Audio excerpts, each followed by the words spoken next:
আসসালামু আলাইকুম। সবাই কেমন আছো? আশা করছি ভালো আছো। আমার নতুন একটি ব্লগে সবাইকে ওয়েলকাম। ছোট্ট একটু ব্লগ, বাড়ির অনেক স্মৃতি বিজড়িত একটি ভিডিও। আমরা দুই বোন, এটা বড় আর আমি ছোট। বাপের অনেক আদরে দুই মেয়ে ছাড়া কিছুই বুঝতো না।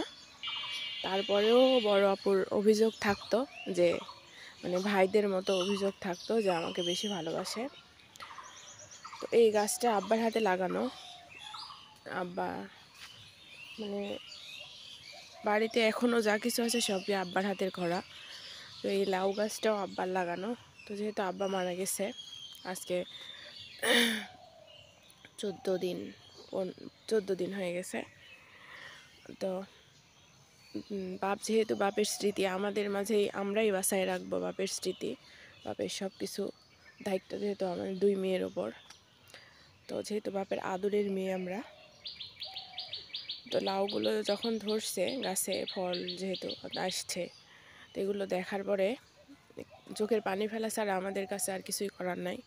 তো সেই জায়গা থেকে বড় আপা চাইছে যে এই লাউগুলো মসজিদে দিবে।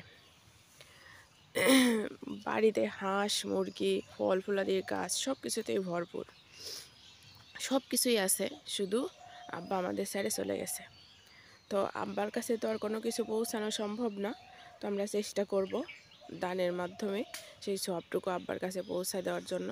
তো আব্বার যেগুলো রেখে যাওয়া জিনিস সবগুলোই, শুধু এগুলো না, যা কিছু আসছে চেষ্টা করবো এভাবে দান করে করে আব্বার কাছে এগুলো পৌঁছানোর। তো এগুলো মসজিদে দিবে, তাই উঠাই নিয়ে আসছে দুই বোন মিলে। তো সবাই দোয়া করবে আমার আব্বার জন্য। আল্লাহ হাফেজ।